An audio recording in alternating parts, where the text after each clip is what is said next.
This is the White Coat Investor Podcast, where we help those who wear the white coat get a fair shake on Wall Street. We've been helping doctors and other high-income professionals stop doing dumb things with their money since 2011.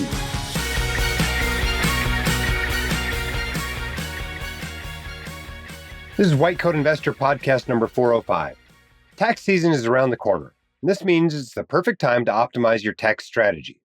That's why enrollment is now open for Cerebral Wealth Academy's course, the doctor's 4-week guide to smart tax planning, but only until the end of February. Designed for medical professionals with 1099 income, this course includes live Q&A sessions with Alexis Galati, founder of Cerebral Tax Advisors, and 22 easy-to-follow video lessons covering everything from choosing a business entity to advanced tax strategies and retirement planning. Listeners of the White Coat Investor Podcast can use the code WCI FEB300 at checkout for a $300 discount. Visit cerebralwealthacademy.com today to enroll. All right, welcome back to the podcast. Hope you're having a great winter. We're recording this at the end of January. It's going to run February 6th, so not too big of a delay between those two. But one thing you should know as you're listening to this, especially if you're a student, is that we have a webinar coming up, February 12th, 6 p.m. Mountain Time. It's what medical and dental students need to know about money. This free information can literally make a difference worth millions of dollars over the course of your career. You simply cannot afford to wait until the big paychecks start rolling in to learn about money. Here's what you're going to learn: why your patients need you to be financially literate, the secret to being a financially successful doctor, how to not worry about student loans, how to save money during residency interviews, why buying a house during residency may not be a great idea. All right, lots of good stuff. Please share this invite with others. You can sign up whitecoatinvestor.com/student webinar. It's live February 12th, 6 p.m. Mountain Time. This is the talk I'd give you if I was coming to your medical or dental school and talking to you. And I'm going to stick around afterwards, just like I would if I came out in person and answer your questions. I think in previous years when we've done this, Andrew, our student loan guru, and I have stuck around for like an hour or two after the presentation, just answering your questions. So this is a great resource. Even if you're not going to make it live, sign up anyway. whitecoatinvestor.com/student webinar. We'll send you the recording anyway. Obviously, you can't ask your questions live that way, but it's still a great opportunity. Okay, let's start with a couple of your questions today. This one's from Military Docs. Hey, Dr. Dahle, this is Dusty from Minnesota. Hey, thanks for all you do. A quick military-related question. The thrift savings plan is going to start allowing Roth conversions in 2026. I've got some money still in the TSP from when I was on active duty. Included in that is some tax-free money from served in combat zones that is currently under a traditional status. If I were to make a conversion of converting that to Roth, would I have to pay any taxes on that money that was earned in a combat zone that is in the tax-exempt portion of my TSP? Thanks for all you do. Appreciate it. First of all, thanks for your service. We appreciate it. The reason you got that tax-exempt pay is you went to a combat zone. Combat zones are not fun places to hang out, it turns out. I also got some tax-exempt money when I went to a combat zone while I was on active duty. And when I got out of the military, I actually jumped through some hoops to isolate that basis and took that tax-exempt money. Actually, I took almost all the money out of my TSP and then rolled all the tax-deferred money back into the TSP and then did a Roth conversion on that tax-exempt money. Now that the TSP allows Roth conversions, you don't have to do that. Now, I believe that you can convert just the tax-exempt money. I don't think it's like, a proration of that with your tax-deferred money in the TSP. I'm sure if I'm wrong, someone's going to write in here and let me know, and I will do a correction in a few episodes. But I believe you can just convert the tax-exempt money. This is essentially a mega backdoor Roth option for anybody with the TSP. Now, I'm not sure that they're allowing federal contractors or federal employees and military members to just make after-tax contributions to their TSP now. A classic mega backdoor Roth situation. But if you're able to get tax-exempt money in there from being in a combat zone, you certainly can convert that to a Roth. So great option. Obviously, most military people should be doing Roth, right? If you're a military doc, whether you're getting out in 4 years or whether you're going to stay 20 years and get a pension, you've got a very good reason to use Roth, okay? there are very few military people that I really think ought to consider using tax deferred options, right? Most of you don't have student loans, which is one reason why people do it.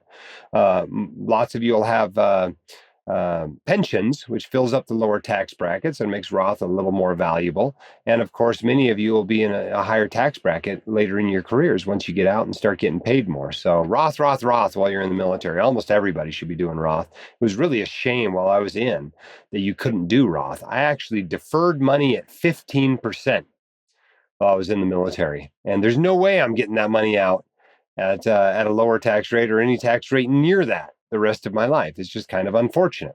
We'll probably actually end up using that money for charitable contributions and QCDs and leave the money to charity at death. But, it's nice now that that Roth option is there. It should have been added a long time ago. The TSP is great, but they drag their feet sometimes. They're afraid of being trendy, right? And so they wait a decade before they add anything new that comes along in the 401k world. That's good in that you don't get a bunch of trendy or expensive mutual funds in the plan, but it's not so good when an option like Roth conversions or Roth contributions even comes along. It seems to take forever for those sorts of things to be added to the TSP. Sometimes the government moves at the speed of a battleship. Okay, next question. Also off the SpeakPipe. By the way, if you want to leave a SpeakPipe question, you can do so. whitecoatinvestor.com/SpeakPipe. We'd love to answer your question on the podcast. Hi, Dr. Dahle. I am currently a physician in private practice, approximately 10 years out of training, and I'm making the transition from private practice to a federal job where I'll have access to the TSP. I was planning on rolling over my 401k and my cash balance plan from my current practice to the TSP. I was wondering if you thought this was a good idea, if you saw any downsides to this. Thank you for all that you do and for your advice. Okay. The too long didn't read answers. Yes, this is a good idea. The TSP is a good 401k. It has very low cost funds. It's continually improving. Like I just mentioned, it now allows Roth contributions and Roth conversions, which is cool. But unless you want to be managing multiple 401ks, you're going to want to move this money over. In general, a cash balance plan is something that as soon as you can, you roll it into a 401k. It is just another 401k masquerading as a pension. So that's a great idea to roll that into some sort of 401k. So you have a little more control over the investments, a little more flexibility with the plan, and probably lower costs. So that's a great idea. Now, if you had a spectacular 401k that had really cool investment options and really low cost, maybe you want to hold that out there. But frankly, if I was becoming eligible for the TSP, I'd just roll the money in there. In fact, when I have been able to close cash balance plans in my partnership since I got out of the military, I've just rolled that money back into the TSP. One other cool thing about the TSP is the G fund, which is a very unique investment. Okay. It's a conservative investment, right? So if you're wanting all your money in stocks and real estate and that sort of thing, this may not be for you. But if you have some conservative investments in your portfolio, you ought to give some consideration to the G fund if you have access to it. It's basically an investment that gives you a treasury bond yield with money market risk. So there's really no risk of loss of principal, and it tends to pay more most of the time than money market funds will.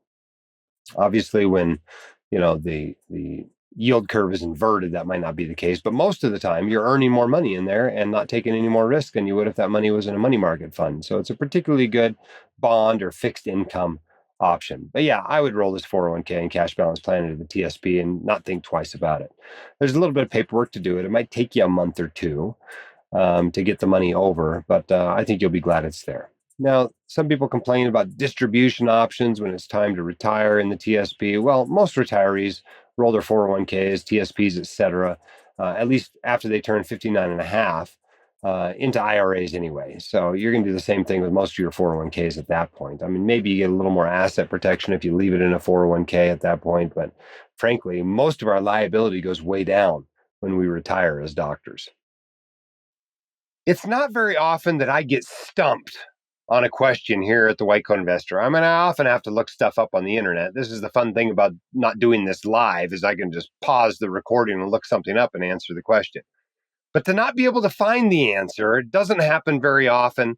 And every now and then I've got to wave the white flag and call in for reinforcements. So I have done that on a question I got from one of you, and I've called in reinforcements. I have Kyle Claussen here with Resolve, the sponsor of this podcast for a long time.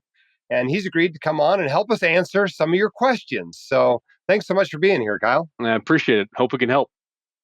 So I had a longtime listener write in and say, I'm a radiologist in the Northeast looking to sign my first 1099 contract. A previous podcast host mentioned the significant harms of indemnification clauses in a recent episode. And sure enough, as written, some of them could, in theory, negate malpractice coverage, particularly if you as the physician agree to hold harmless the company for any vague, negligent acts or omissions on your part. Can you and your team do a deep dive on how we can best protect ourselves, whether it's reciprocal statements of indemnification and or specific language? I know the answer to this question is contract attorney review, which of course is why I've got Kyle here with us.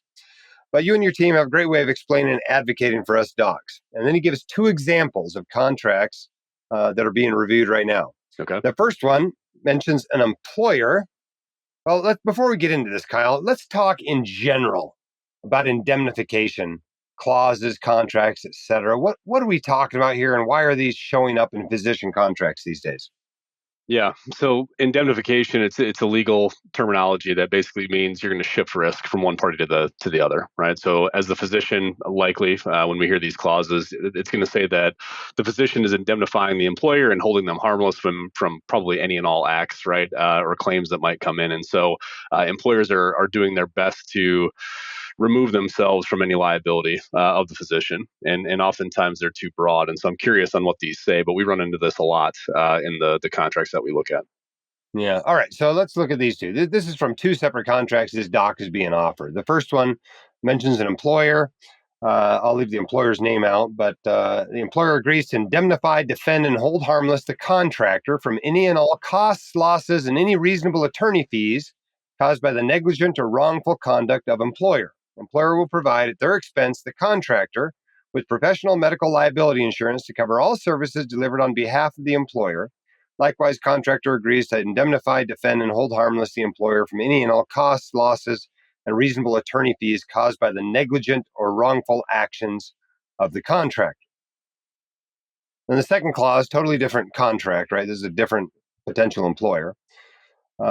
Says indemnification. Provider hereby indemnifies and holds the employer and its affiliates and their officers, directors, members, managers, shareholders, representatives, employees, and agents harmless from and against any and all claims, losses, liabilities, damages, and expenses, including reasonable attorney fees, incurred by the indemnified parties that are caused by or arise out of A, any credentialing decision by a client or facility, B, any request for provider to stop providing services on behalf of a client in accordance with Section 5, which I don't have, C, provider's classification as an independent contractor, or D, any act or omission of provider or his or her employees or agents. This provision shall survive the termination of this agreement. Well, that last one is the great example, right? Of they're listing out specific items, like if there's damages from you not being able to be credentialed, right? They likely have a contract. It sounds like that's a locum position or something, staffing company, where they want to remove themselves from that damage. Or if there's a tax issue, right? Your classification as a 1099, the IRS is coming back against us. We want you to absolve us from that risk. But then the last category, that section D, is anything, right? It's all acts and omissions. So not only the 3 that we just said, but the scope is really, really broad on that one. And so obviously it's problematic from a malpractice and an insurance standpoint, because a lot of times those policies will say, our policy is good as long as there's not this other contractual obligation, right? As long as there's no other indemnification. So that's one issue. But beyond that, I mean, you know this. I mean, physicians can get sued for a lot of different things. And so to take that all on without any help from your employer, I think it's really problematic. I mean, there's a lot of the large, national specialty societies have weighed in on this too. And I think the general philosophy is the best indemnification clause is to delete them. There shouldn't be one there, right? And so, our advice would be to have them be mutual or reciprocal at minimum. But if you can get them taken out, I mean, that's the best course of action. So, what percentage of the time do you think you're able, or you and the people you work with are able to get Yep. the clauses out of the contract? I mean, I think it depends on how bad the client wants it out, right? I mean, everything that we do is customized for the individual. I would say 10 to 30% of the time. I mean, as a gut feel for that. Most employers are open to a reciprocal or a mutual, kind of indemnification. If it's in there, legal doesn't like to take it out, kind of wholeheartedly, usually. Okay, what's the worst case scenario? What bad things can happen because this clause is in your contract? Well, malpractice insurance being invalidated would be one. I mean, that's a problem. So you Um, get sued and you go to your malpractice insurer and they're like, nope, you agreed to hold the employer, harmless if you get sued. Correct. I mean, that's one possible outcome. I mean, the other outcome that you think of is, like improper billing. So Stark and kind of fraud and abuse cases that you hear about.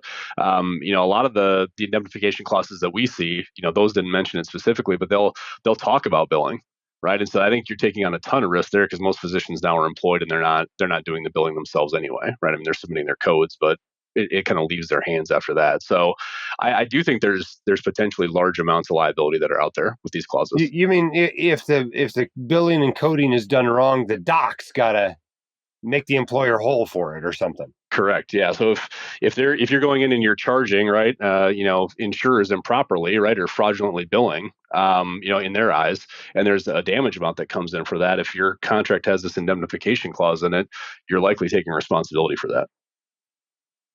Wow, that seems kind of ridiculous to even try to put that into a contract. Yeah. I kind of understand the theory behind just blacking it out and sending the contract back and saying no. You want me, get rid of this. Do you think a lot of Yeah. docs are signing this without understanding them? I think it happens every day. Yeah, I mean, I think it's buried usually in kind of the miscellaneous section of a contract, right? It's kind of along with assignment and some of these other things that don't mean much to you. And so I think if you're not reading it carefully and potentially understanding what it's doing and the scope of it is what's really important. I think a lot of physicians are taking on a lot of risk. Have you heard of anybody getting really burned yet because they had a contract like this? I have not personally. No, I mean we haven't had anybody come back and said, "Hey, here's this bad outcome." But we also don't litigate, right? At Resolve, we're transactional and helping up front, and so there certainly could be cases out there that we're not aware of. Yeah, very true. Wow, it's quite a thing. Is this a new thing? Are these just starting to show up the last few years, or has this been an issue with physician contracts for decades? Well, I think they've always been in the larger systems contracts. They've been there for 10 plus years, but the shift towards employment means that more and more physicians are now having these hit them directly. We don't see them in a lot of private practice contracts, but those are certainly now the minority of potential employers that are out there. Now, in this case, it's a 1099 contract that this doc's looking for. Right. Any difference between having one of these and a 1099 contract versus an employment contract? No, it's shifting risk from an employer, whether or the company, right? If you're not an employee, even if you're a 1099, it's shifting risk from one party to the next. So your employment status doesn't really matter. It's the fact that you're absorbing it. Well, thank you for helping to clear up indemnification contracts. Anything else new on the in the physician contract review space in the last year or so since we had you on the podcast? Well, I think we talked about non-competes, pretty heavily. I mean, we are seeing some states, move forward, and despite the FTC being stalled at this point, some states are still moving forward on that. Compensation obviously always changes, right? Every year to 6 months, there's new numbers out to take a peek at. So things are always changing. It keeps us on our toes. So when you say non-competes, we're talking about this FTC, regulation idea that was basically going to outlaw non-competes. Right. It's still tied up in court, though, is where we're sitting with that. It is, yeah. So But we you're don't saying have any outcome on that. states are putting laws in place that ban non-competes? Correct. Yeah. There's always been a few states. I mean, historically, like California, that's banned those. There's other states now hopping in, right, and saying, hey, we've got new laws in place that are either wiping them out or limiting them, right, and saying, hey, they can only apply for a year, or they don't apply if you get terminated without cause. And so those, are exciting for us to see. We think more flexibility and giving you guys the options to move around is certainly to your benefit. Yeah. Now, Kyle, I assume winter is your busy season when docs are getting contracts for the next year and you're doing most of your contract reviews in the late fall and Yeah, winter. generally. Uh, So I appreciate you taking time out this cold January day to record this with us. But for those who are interested in contract review services, check out Resolve, whitecoatinvestor.com/resolve. And Kyle and his associates can help you to make sure you're not getting hosed by some terrible contract that an employer is trying to get you to sign. So make sure you do that. It's very cheap compared to what mistakes in this area can cost. So for a few $100, you can save yourself potentially a few $100,000. So thank you, Kyle, for what you do. Appreciate it. Thanks, guys. Okay, let's listen to a two-part question here. I think we have two recordings for this one. Caleb from Colorado, the dentist again.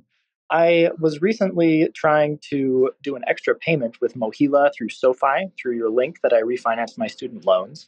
And I was told that I could not make an extra payment towards principal. It could only go towards interest.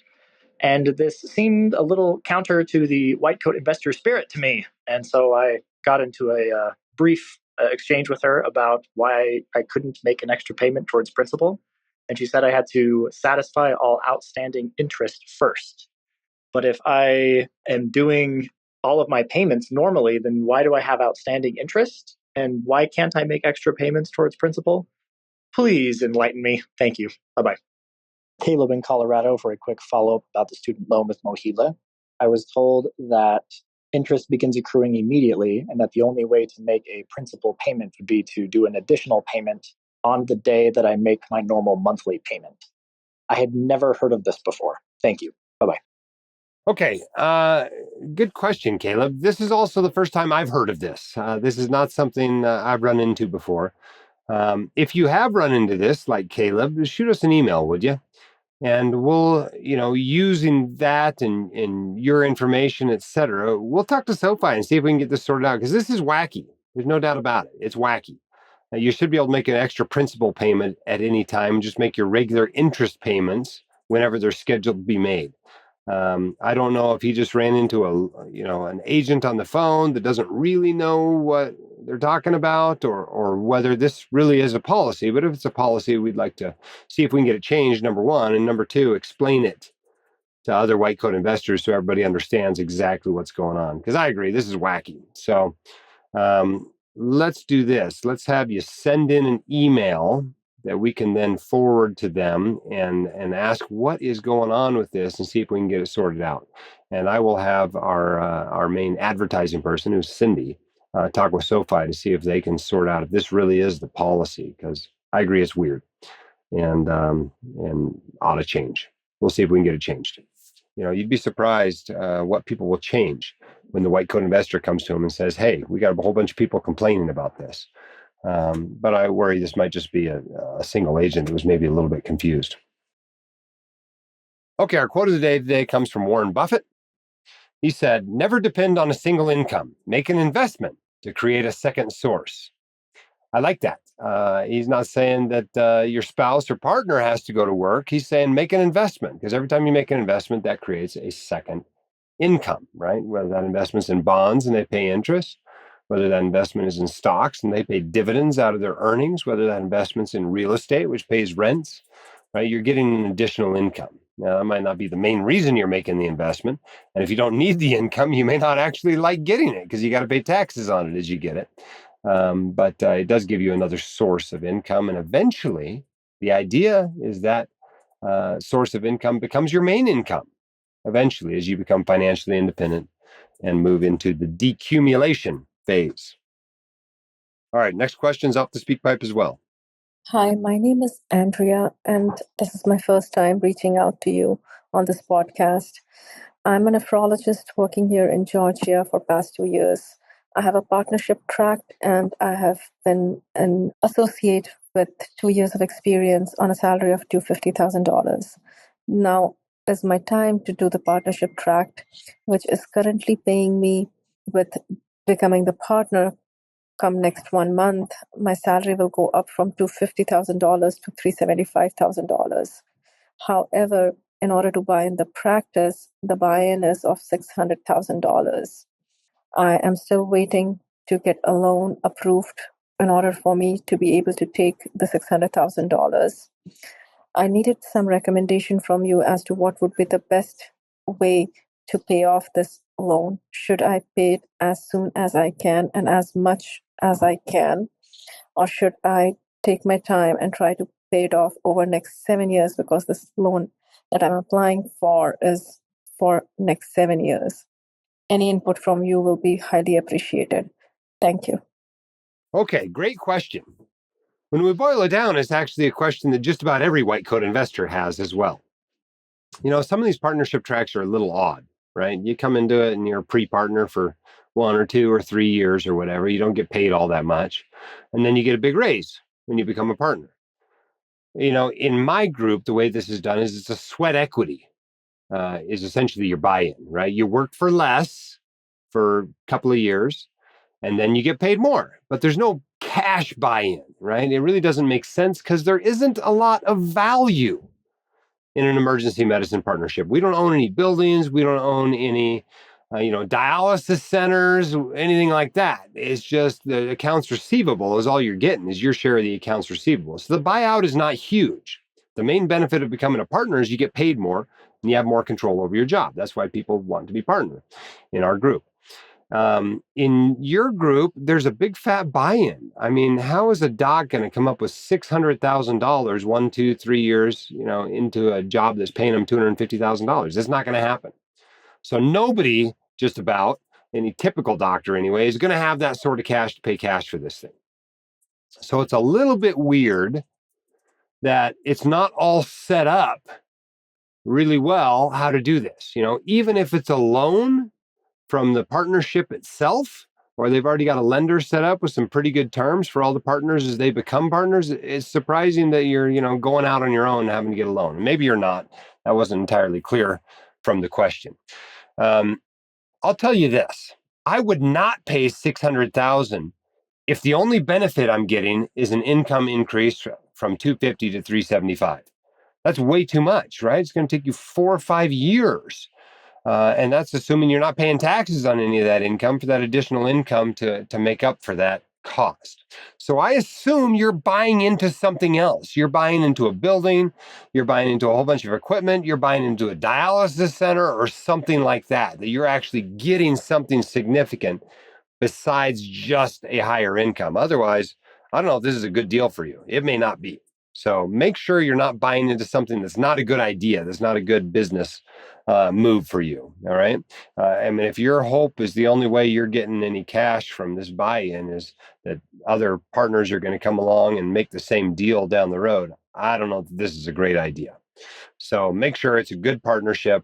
You're really going to get $600,000 worth of value out of this before you buy in.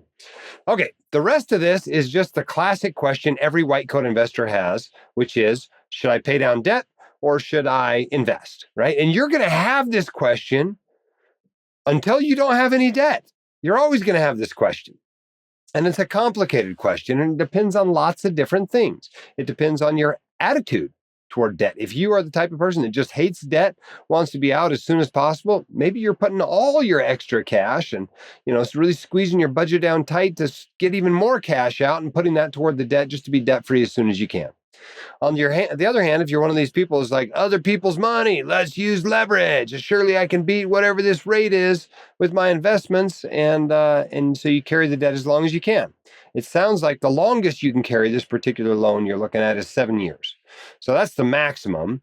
And if you're only making $375 total, and you got $600,000 to pay off, you may need close to all 7 years to pay that off, right? Unless you're going to live like a resident. I mean, how many years do people expect to do that? I would assume after being in a partnership track for 1, 2, 3 years, you're not going to do that for very many more years, probably not 7 more years. That's a long time to live like a resident. So it's probably going to be closer to 7 years than it is to 1 or 2 years, unless you're getting huge, dividend checks from some dialysis center you own or something. So you probably can't do it all that fast. But I would probably seek a balance, right? My general recommendation is that you save 20% for retirement. If you're a doc, if you're a high income professional, 20% of your gross income for retirement. 20% of $375,000 comes out to be what? That's $75,000 or so. So $75,000 needs to go toward retirement. Okay. Now, if you can carve another 100,000 out of your income, and that might be even asking too much, then that can go toward the debt, for instance. And I think you'd be in a good place doing that. But keep in mind, if you're paying, $100,000 in taxes, that means you're only living on 100,000. That's not all that different from, living like a resident, quite honestly. So whether you can really put that much toward building wealth and paying off debt each year, I don't know. You might have to scale it back a little bit, but that comes down to your budget. But how fast you pay it off is up to you. I think in this situation, you're not going to do much better than 5, 6, 7 years, something like that, if you're a typical doc and want to keep saving for retirement in the meantime. So hopefully that income keeps going up. Hopefully there's additional benefits for that $600,000 you're putting into the partnership. And hopefully this all works out great and is a great long-term partnership.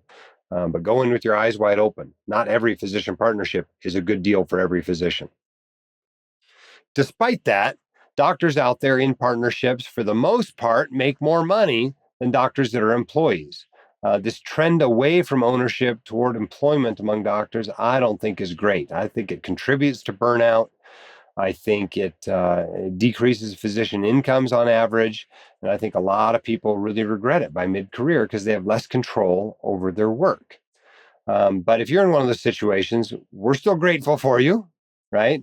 If you're not in a great partnership, if you're in an employment situation that's not awesome, you're still doing important work.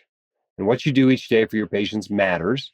And so thank you for doing that. If nobody's thanked you for that, let me be the first. But you still ought to look for something maybe a little better for you.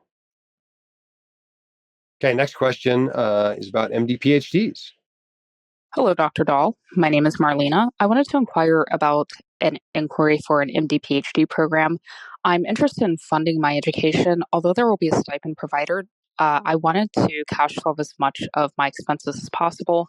I've asked around, and it seems there's a pretty even divide. Some of the physicians I've asked to have gone through this program have done as I was thinking, working on a part-time basis and cash flowing the remainder of their expenses that could not be covered by stipend, as well as setting aside money for savings. But then there are other physicians who have taken out loans because the stipend is solely their source of income for the duration that they're in the program. I wanted to find out if I am using the next 3 years to aggressively save for medical school, is cash flowing my additional expenses a reasonable goal and feasible for the duration of the program, which usually they're on the order of 7 to 8 years. Thank you for your time. I appreciate it. Well, in general, there's 3 ways to pay for medical school. One's to have somebody else pay for it. The classic example here is public service loan forgiveness, right? Essentially, you spend 10 years in public service, 3 to 7 of which might be in training, maybe stay on as faculty or work for a nonprofit or whatever, and then the rest is paid for by the taxpayer. So that's the first way, and it's becoming more and more common all the time. I think 50% of docs might have this as an option, particularly those in academia, which is where a lot of MD PhDs end up, by the way. The second way, of course, is the classic, just pay off your loans, right? Live like a resident, refinance your loans, make big fat extra payments, and they go away in 1, 2, 3, 4, 5 years, something like that. And then you're debt free and you move on with your life. The third method is the contract program, right? Some of these are called scholarships. The classic one might be the military's Health Professional Scholarship Program, Health Professions Scholarship Program, whatever it's called, HPSP, right? This is how I paid for medical school. And they call it a scholarship. You feel all good when you receive it. But the truth is, it's not a scholarship. It's a contract. Okay? They give you more of your money up front and less of your money down the road, in that you just get paid less, right? And so it's a contract program. There are other contract programs out there. There's the FAP program for residents in the military. The reserves and the Guard have similar programs. National Health Service Corps, Indian Health Service. And I lump the MD PhD programs in with these sorts of contract programs, because you got to do something in addition. Your debt is time. It's not money, right? That time is time in a PhD program. And most PhDs, at least in science, are generally getting paid something. They're getting paid a stipend in exchange for, frankly, a lot of work that they do for whoever they're working under. And so it's a similar contract program. It's a reasonable way to pay for medical school if you want to get an MD PhD. If you do not, this is not a great way to pay for medical school. Okay. Don't sign up with the military if you don't want to be in the military. Don't sign up for the National Health Service Corps if you don't want to go to an underserved area. Don't sign up for the Indian Health Services if you don't want to be on a reservation, right? All these contracts, they're great if you want to do that thing anyway, but these are not like alternative ways to pay for medical school if you just hate debt. Doctors can pay off their medical school debt. All you got to do is live like a resident for a few years. You just got to live like the average American household for 2 to 5 years, and you can pay for medical school. Okay, so you don't have to do these programs to pay for medical school. But presumably you want to get the PhD, you want to get an MD. This makes sense for you and your career, and so that's fine. So how should you pay for it? Well, it's like anything else, right? They're going to give you a stipend. They're usually waiving tuition, so you're not going to have big tuition payments due or big fee bills due, and you get some sort of a stipend to live on. If you can't live on the stipend, I guess you got to borrow the money, right? I mean, that's the way it works. Hopefully you can live on the stipend and don't have to borrow the money. These days, it's a little harder to advise people what to do when it comes to paying for medical school. In the olden days, and by olden days, I mean just a few years ago, it seems smart to use money if you have money to pay for medical school, to minimize the loans you're taking out that might be at, 5, 6, 7%. These days at 8 and 9%. Avoid that debt, avoid those fees. Maybe you can wait until your third year before you got to start paying for medical school. You got your parents' savings they're helping you with and their cash flow. But as student loan programs have become more generous in the last few years, the Repay income-driven repayment program, the Save income-driven repayment program, both of which look like they're probably gone for now under the Trump administration, they're increasingly generous, and public service loan forgiveness is clearly a thing, right? Even just among the people that came to our student loan advice company, which is called studentloanadvice.com, last year for advice, I think 130 of them got public service loan forgiveness last year, right? This is not uncommon at all. It happens for docs all the time, hundreds of thousands of dollars forgiven. So these programs are very generous. And when you start med school, you don't know if you're going to take a job in 7 to 11 years that's going to qualify for public service loan forgiveness. You don't actually know if the program's still going to be there, although I think anybody that's borrowed money, because it's in your promissory note and it's an act of Congress, I think you're going to get grandfathered in, even if the program changes at some point in that time period. But you don't know if you're going to take that job. And so in order to maintain optionality, to maintain the option to receive $200,000 or $300,000 or $400,000 from the taxpayer, the right thing to do right now is probably to borrow the money, as long as it's federal loans, even at 8 or 9%, right? Even if you have money, leave your money invested. It might not make 8 or 9%, but hopefully it makes something in that time period that helps offset all this interest and fees you're paying in the loans. But even if it doesn't offset it, maybe you're borrowing $250,000, $300,000, and maybe it costs you $40,000 in interest to maintain that option. But I'd guess it's half of docs now that are taking PSLF qualifying jobs or could take PSLF qualifying jobs and be perfectly happy. That's not that much money to maintain that option available to you. And so when people are asking now if they should use their money for med school or whether they should borrow, federal loans, these days I'm telling them to borrow the money, right? Keep their money growing in investments. Don't borrow more money than you need, right? Don't go crazy just spending like crazy because you're hoping for free money from the taxpayer. But borrow what you need, leave your money invested, and then you can use that money to pay off your loans if you decide to take a private practice job and don't end up in a PSLF job. So that's what I'm telling people to do. Now, if we apply that to this sort of MD PhD system, you're not going to be borrowing that much money, right? You're only going to be borrowing a little bit of money. Maybe you come out of your MD PhD with $30,000, $40,000, $70,000, something like that. So it's not going to make as huge a difference in your life as it might in that of someone who's borrowing $400,000 to pay for school. But you're almost surely going to be at an institution that's going to qualify for PSLF. Most PhDs are working at a university, right? And most universities qualify for PSLF. You're not going to be a partner with the university. You're going to be their employee. So you're going to qualify. So it can make some sense, I suppose, to borrow that money in expectation of receiving public service loan forgiveness for it. I hate telling people that.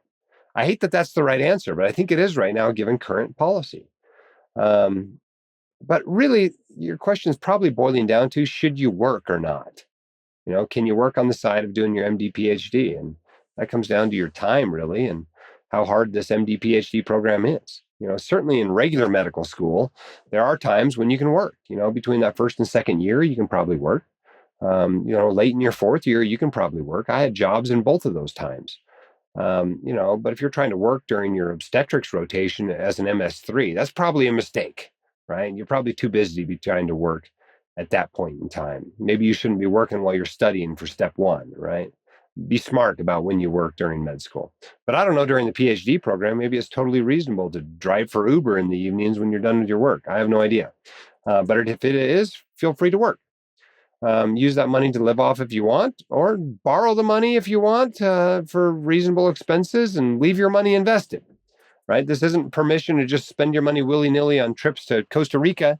But as long as you're investing that money, it maintains the option for public service loan forgiveness.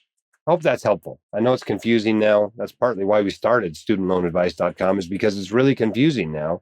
And we want people to be able to get the right answers for their situations. But I think that's probably the right answer for you. Tax season is around the corner, and this means it's the perfect time to optimize your tax strategy. That's why enrollment is now open for Cerebral Wealth Academy's course, the Doctor's 4-Week Guide to Smart Tax Planning, but only until the end of February. Designed for medical professionals with 1099 income, this course includes live Q&A sessions with Alexis Galati, founder of Cerebral Tax Advisors, and 22 easy-to-follow video lessons covering everything from choosing a business entity to advanced tax strategies and retirement planning. Listeners of the White Coat Investor Podcast can use the code WCI-FEB300 at checkout for a $300 discount. Visit cerebralwealthacademy.com today to enroll. All right, don't forget about that student webinar. It's February 12th, 6 p.m. Sign up at whitecoatinvestor.com/student webinar. It's totally free. It's probably worth millions of dollars to you. Go to the webinar. All right, thanks for those of you telling your friends about the podcast and those leaving 5-star reviews. They do help us to spread the word. A recent one came in from Danny Laurie, who said, "Thank you for delivering the best financial advice. You made a tremendous change on my financial life. 5 stars." Thanks so much for that review. Okay, that's it for this week. Keep your head up, shoulders back. You've got this. We'll see you next time on the White Coat Investor Podcast. The hosts of the White Coat Investor are not licensed accountants, attorneys, or financial advisors. This podcast is for your entertainment and information only. It should not be considered professional or personalized financial advice. You should consult the appropriate professional for specific advice relating to your situation.